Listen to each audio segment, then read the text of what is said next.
नमस्कार दोस्तों, इस वीडियो में हम कॉग्निशन सिटी की किताब सामाजिक और राजनीतिक जीवन का अध्याय 4, जिसका शीर्षक है लोकतांत्रिक सरकार के मुख्य तत्व। जो लोकतांत्रिक सरकार होती है उसके क्या कौन कौन से मुख्य तत्व होते हैं उसके बारे में आज अध्ययन करेंगे।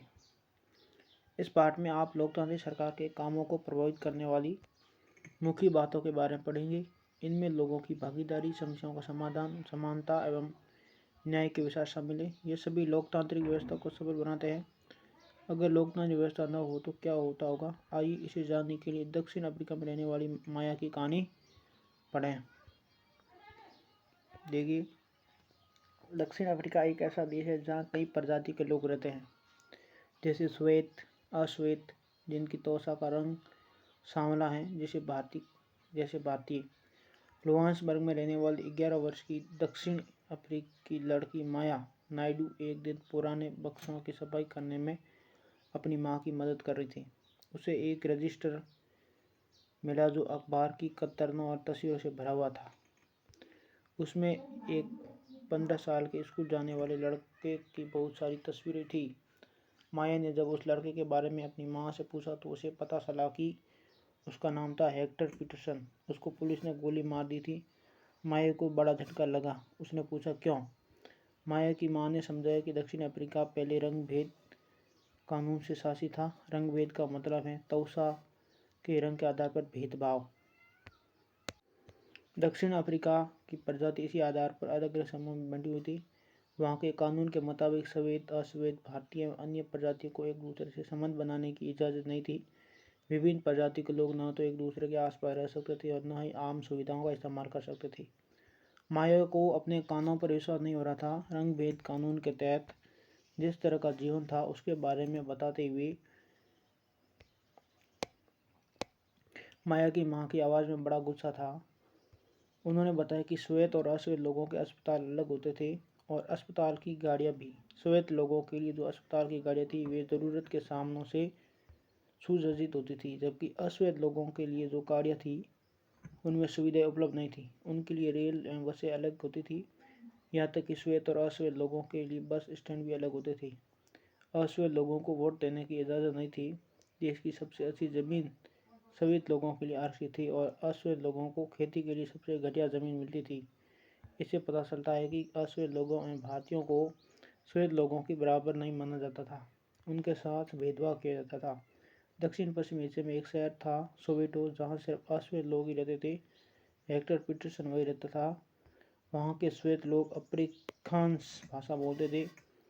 हेक्टर और स्कूल के अन्य विद्यार्थियों पर इस भाषा को सीखने के लिए जोर डाला जा रहा था, जबकि वे अपनी भाषा ज़ूलू सीखना चाहते थे। हेक्टर अपने सहपाठियों के साथ मिलकर अफ्रीकांस सीखने का विरोध कर रहा था। दक्षिण अफ्रीका की पुलिस ने विरोध करने वाले इन लोगों को बड़ी बेरहमी से पीटा और भीड़ पर गोलियां बरसाई। उनमें से एक गोली हेक्टर को लगी और वो मारा गया। ये 16 जून 1976 की घटना है। अफ्रीकी राष्ट्रीय कांग्रेस और उनके जाने माने नेता नेल्सन मंडेला ने रंग भेद के खिलाफ बहुत लंबे समय तक संघर्ष किया। अंततः 1993 में उन्हें सफलता मिली और दक्षिण अफ्रीका एक लोकतांत्रिक देश बना। तब से सभी प्रजाति के लोगों को बराबर माना जाने लगा है। अब है भागीदारी। ये भागीदारी क्या होती है?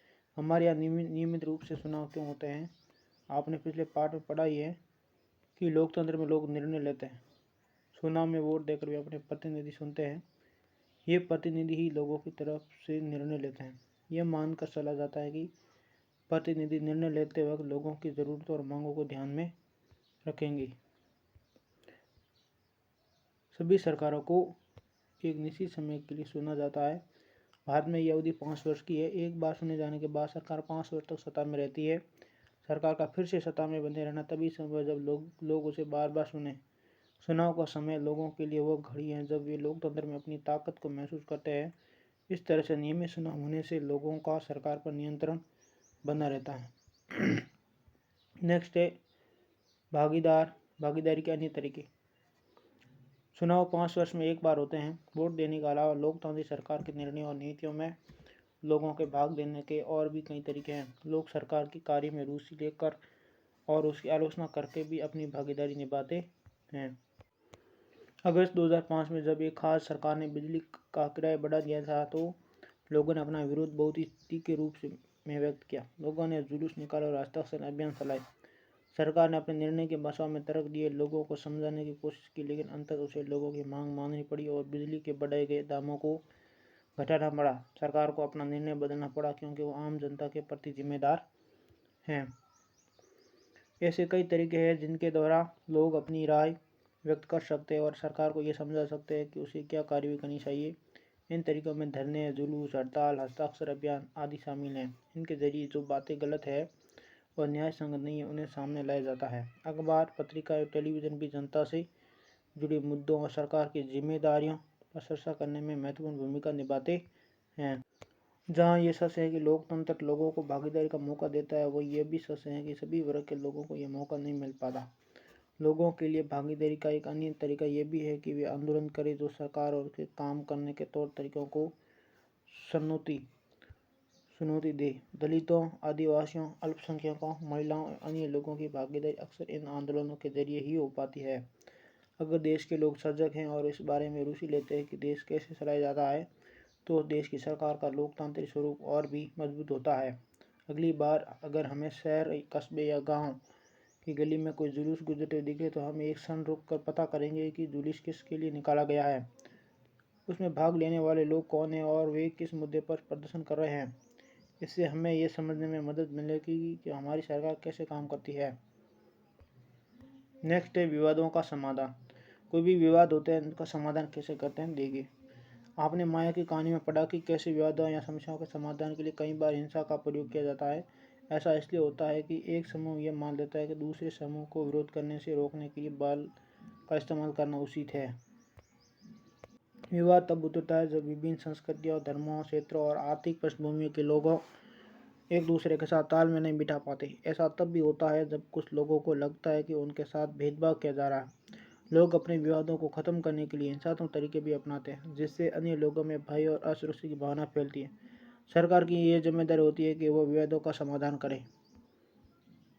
आइए अपने समाज के कुछ विवादों के बारे में पढ़िए और ये समझो कि सरकार उनके समाधान में क्या भूमिका निभाती है। धार्मिक जुलूस और उत्सव कई बार समस्या का कारण बनते हैं। उदाहरण के लिए धार्मिक जुलूस किस रास्ते पर निकले कई बार विवाद का कारण बन जाता है। कई बार हिंसा भड़कने का खतरा रहता है। कभी कभी जुलूस के लोग उत्तेजित हो जाते हैं। कभी लोग जुलूस का पत्थर फेंकने या उसे रोकने की कोशिश कर सकते हैं। सरकार, खासकर पुलिस, ऐसे मौक़ों पर बहुत ही महत्वपूर्ण भूमिका निभाती है। पुलिस की जिम्मेदारी ये सुनिश्चित करने की होती है कि आपस में टकराव की स्थिति न पैदा हो, हिंसा न भड़के। वह सभी पक्षों को ये जगह बिठाकर बात करवाती है ताकि विवाद का समाधान निकल सके। भारतीय संविधान में बुनियादी नियम और कानून दिए गए हैं। ये कानून सरकार और लोगों के लिए हैं, सबको इनको मानना पड़ता है। विवादों का समाधान इन्हीं कानूनों के आधार पर होता है। नदियाँ भी कई बार विवाद का कारण बन जाती हैं। जो हमारे देश में जो जितनी भी नदियाँ बहती है वो भी कभी कभी क्या होती है, विवाद का कारण बन जाती है। कुछ नदियाँ एक से अधिक राज्य से होकर बहती है। जिन राज्यों से नदी गुजरती है उनके बीच में नदी का पानी का बंटवारा विवाद का कारण बन जाता है। उदाहरण के लिए आपने कर्नाटक और तमिलनाडु के बीच कावेरी नदी के पानी को लेकर चल रहे विवाद के बारे में सुना होगा। कर्नाटक के कृष्णा राजा सागर बांध में भरा हुआ पानी कई जिलों में सिंचाई के काम आता है। इस पानी से बेंगलुरु शहर की जरूरतें भी पूरी होती है। तमिलनाडु के मैटूर बांध में भरे हुए इसी नदी के पानी से राज्य के डेल्टा क्षेत्र में सिंचाई होती है। दोनों बांध एक ही नदी पर बने हुए हैं। कर्नाटक का कृष्णा राजा सागर बांध कावेरी नदी के ऊपरी छोर पर है और तमिलनाडु का मैटूर बांध नदी के निचले छोर पर। मैटूर बांध में पानी तभी भरा जा सकता है जब कृष्णा राजा सागर बांध से पानी छोड़ा जाए। दोनों राज्यों को अपने अपने लोगों की जरूरत के लिए भरपूर पानी चाहिए जो कि नहीं मिल पाता। इससे विवाद उत्पन्न होता है। तब राष्ट्रीय सरकार को कदम उठाना पड़ता है कि ताकि दोनों राज्यों के लिए पानी का सही बंटवारा हो पाए। नेक्स्ट है समानता एवं न्याय। लोकतांत्रिक सरकार के मुख्य विचारों में से एक है उसका न्याय एवं समानता के प्रति वचनबद्ध होना। न्याय व समानता को एक दूसरे से अलग नहीं किया जा सकता। नेक्स्ट है अस्पृश्यता यानी छुआछूत की प्रथा पर अब कानून द्वारा रोक लगा दी गई है। लंबे समय तक दलित लोगों को शिक्षा, स्वास्थ्य एवं यातायात की सुविधाओं से वंचित रखा गया। पहले हालत ये थी कि उन्हें सार्वजनिक मंदिरों में घुसने तक नहीं दिया जाता। था। डॉक्टर अम्बेडकर, जिनके बारे में आपने पहले पढ़ा, और कई अन्य लोगों ने जोर देकर कहा कि ये प्रथा अमानवीय है। न्याय तभी प्राप्त हो सकता है जब सब लोगों के साथ बराबरी का व्यवहार हो। सरकार भी समानता और न्याय की ज़रूरत को पहचानती है और उन समूहों के लिए विशेष प्रावधान करती है जो समाज में अभी बराबर नहीं माने जा रहे हैं। ऐसे हमारे समाज में यह आम प्रवृत्ति है कि लोग लड़कों की देखभाल लड़की से ज़्यादा करते हैं। इसका मतलब है कि समाज लड़कियों को उतना महत्व नहीं देता जितना लड़कों को देता है। ये धारणा गलत एवं अन्यायपूर्ण है। इसे दूर करने के लिए सरकार ने कुछ कदम उठाए हैं।